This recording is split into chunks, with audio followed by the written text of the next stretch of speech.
नमस्कार. राजश्रीज व्यवसाय मंत्रा या यूट्यूब चॅनलमध्ये आपणा सर्वांचं खूप खूप स्वागत करते. आजच्या आत्तापर्यंत ज्यांनी चॅनलला लाईक आणि सबस्क्राईब केलेलं नाहीये तर त्यांनी कृपया लाईक आणि सबस्क्राईब करा, म्हणजेच आमचे नवनवीन व्हिडिओ आपल्यापर्यंत पोहोचण्यास मदत होईल. तर आजच्या व्हिडिओचं कारण असं की सातत्याने प्रश्न येत असतात की मॅडम आम्हाला व्यवसायात सकारात्मक कसे राहावे याबद्दल मार्गदर्शन करा. आपण नेहमीच सकारात्मक दिसता, आपण मल्टीटास्किंग करता, आपण हे सगळं कसं करता आम्हालाही शिकवा. तो ऑब्विसली आपण जो चॅनल काढला आहे तो सगळ्यांसाठी, जे ज्ञान घेऊन मी इथपर्यंत आले ते पोहोचवण्यासाठीच हा चॅनल काढलेला आहे. त्यात काहीच तीळ मात्रही शंका नाही.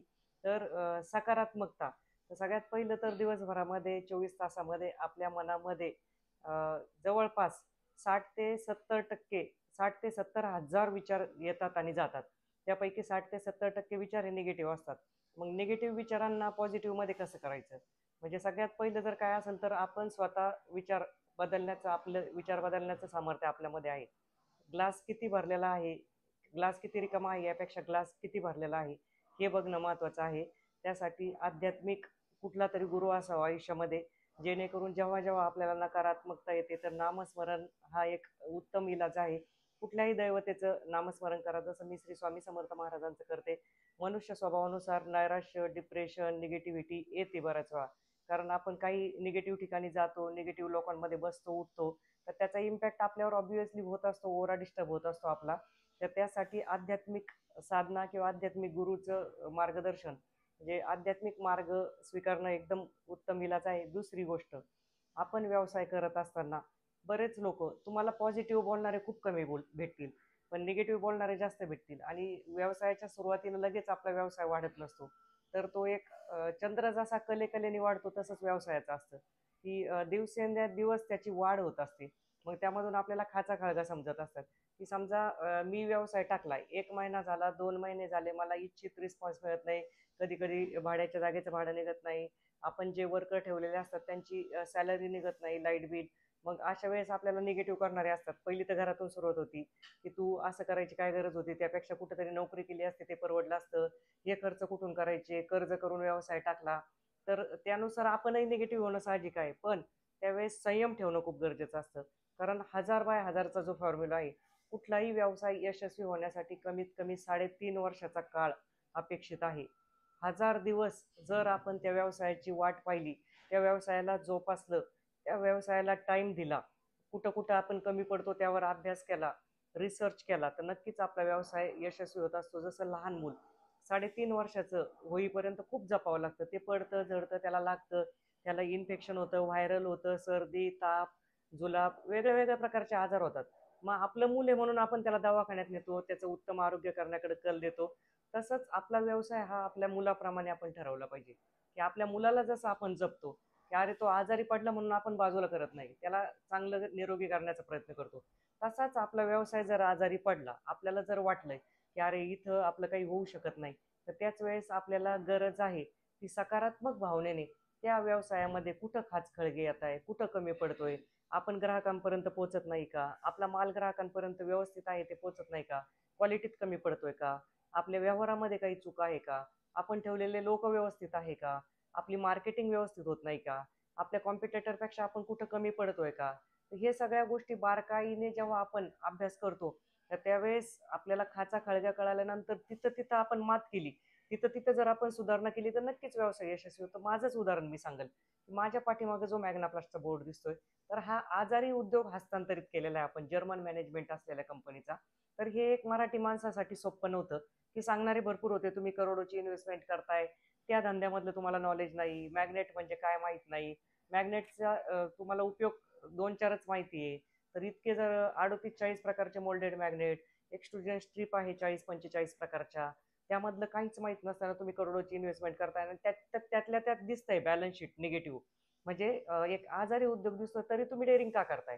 तर त्यावेळेस इच्छाशक्ती इतकी प्रबळ होती माझी आणि माझ्या पतीची, की आम्ही हा उद्योग प्लसमध्ये नेणार. आम्ही इथं कुठं कमी पडून हा उद्योग आजारी झाला यावर पहिलं रिसर्च चालू केला.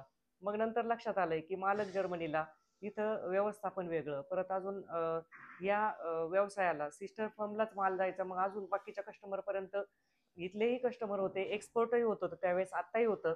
परंतु इथले कस्टमर जास्त वाढवणे, एक्सपोर्टकडे जास्त कल देणं, मग तिथं आपण कमी पडतोय का? आपल्या मालाची कॉस्ट जास्त होती का? क्वालिटीचा इश्यू नव्हताच. तर असं करून आम्ही आज रोजी ही कंपनी इतकी प्लसमध्ये आणली की 4 पटीने आम्ही ही कंपनी वाढवली. तसंच तुमच्याही बाबतीमध्ये होऊ शकतं. फक्त जरुरी आहे ते पेशन्स आणि सकारात्मकता. कारण आपल्या आजूबाजूला आपले नातेवाईक आपल्याला ह्याच व्यवसायाचं उदाहरण देतात. अमक्याने तमुक टाकलं, समजा एखाद्याने टाकलंय कपड्याचं शोरूम टाकलंय, तर कशाला टाकलं, तमकीने टाकलं, 6 महिन्यात बंद करावं लागलं आणि ते व्हायब्रेशन कुठेतरी आपण कॅच करत असतो. तर नेहमी लक्षात ठेवायचं, निगेटिव्हिटी लगेच तिथल्या तिथं सोडायची. स्वतःचं गोल सेट करायचं. जो धंदा निवडला, निवड करताना वेळ गेला तरी चालेल. परीक्षण करण्यामध्ये काही वर्ष वाया गेले तरी चालेल. पण निवड चुकायला नको. मग परीक्षण केल्यानंतर जेव्हा आपण हा व्यवसाय निवडतो, नाव निश्चित होतं, व्यवसायासाठी जागा निश्चित होती. आपण स्वतः तिथं जातो आणि मग आपल्याला कुणीतरी सांगतंय चालणार नाही, म्हणून आपण बंद करतो, हे योग्य नाही. तर इथून पुढे प्रत्येक भगिनीला, बंधू जरी माझ्या हा व्हिडिओ पाहत असेल, तर कळकळीची विनंती आहे, व्यवसाय वाढत नसेल तर त्याच्यातले एक्सपर्ट शोधा. आपल्याकडं टूल्स आहे, Google आहे, YouTube आहे. त्या व्यवसायाच्या रिलेटेड गोष्टी शोधा, मार्केटिंग वाढवा, जास्त लोकांपर्यंत पोहोचा. कारण ज्यांना व्यवसाय करायचा त्यांनी कमीत कमी रोज 10 तरी नवीन लोकांना भेटणं गरजेचं आहे. कुठलाही व्यवसाय PR पब्लिक रिलेशनवर चालत असतो आणि जितक्या लोकांना तुम्ही भेटले त्यातून तुम्हाला ओळखी भेटतात, कनेक्ट्स भेटतात आणि तिथून आपल्याला व्यवसाय वाढायला मदत होती. आणि आपल्याला जर 1-2 वर्षामध्ये कळतंय की आपला व्यवसाय ग्रो होत नाही, तर नक्कीच कळत असतं की आपण कुठं कमी पडतोय. तर त्यावर जर आपण अभ्यास केला तर नक्कीच कुठलीच व्यक्ती व्यवसायामध्ये फेल ठरू शकत नाही. आणि सुरुवातीचं जरी अयशस्वी वाटलं, जसं आपण म्हणतो नापास विद्यार्थ्याची म्हणजे एक आपण अपयश ही यशाची पहिली पायरी आहे. तर अपयश आल्याशिवाय पण आपल्याला समजत नाही. पण याचा अर्थ गिव्ह अप करायचं नाही. आणि गिव्ह अप का करू नये म्हणून काय करायचं, तर सकारात्मक राहायचं. आपली जीवनशैली रोजची एक तर स्वतः फिट असायला पाहिजे, आध्यात्मिक गुरुची कास धरली पाहिजे आणि आपली दिनचर्या इतकी चांगली पाहिजे की ती पॉझिटिव्ह लोकांच्या जास्तीत जास्त संपर्कात पाहिजे. फिटनेस महत्त्वाचा आहे. बऱ्याच महिला, आम्हाला व्यवसाय करावा वाटतोय, पण मग 2-3 तास झाले का कंटाळा येतो, घरी जावं वाटतं. तर काय तर वाढलेलं वजन असतं, फिटनेस ओके नसतं. फिटनेस खूप महत्त्वाचं असतं. सुदृढ शरीरात सुदृढ मन आणि मन सकारात्मक राहण्यासाठी फिट राहणं खूप गरजेचं आहे. Sound mind in a sound body.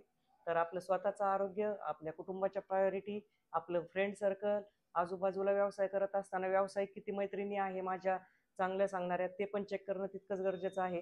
तर नक्कीच या व्हिडिओमधून तुम्हाला सगळ्यांना पॉझिटिव्ह वाटेल ही अपेक्षा करते. आणि जे होऊन गेलेलं आहे ते सोडू आपण आणि आता नव्याने परत नवीन जोशमध्ये, नवीन दमाने आपल्याला व्यवसायामध्ये व्यवसाय वाढण्याकडे कल द्यायचा आहे सकारात्मक राहून.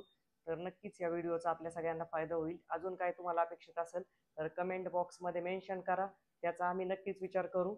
आणि संस्थेचा जर कोणाला फॉर्म भरायचा असेल तर बरेच आपल्या व्हिडिओच्या खाली कमेंट येतात, आम्हाला तुमच्या संस्थेमध्ये सहभागी व्हायचं आहे, आम्हाला सामावून घ्या, आम्हाला सदस्य करा. ही संस्था पुण्यातच आहे का, महाराष्ट्रभर आहे का? तर महाराष्ट्रातून कुणीही ऑनलाईन फॉर्म भरून जॉईन होऊ शकता. आपली दर महिन्याची ऑनलाईन मीटिंग आपल्याला इन्स्टा लाईव्हच्या स्वरूपामध्ये पाहायला भेटत असते. आणि तुमचे कुठलेही प्रश्न असू द्या, तुम्ही ग्रुपच्या माध्यमातून, माझा नंबर मिळतो तुम्हाला सदस्य झाल्यानंतर, तर तुम्ही नक्कीच फॉर्म भरू शकता. संस्थेचा नंबर एकदा रिपीट करते, 95 11 89 36 59. धन्यवाद.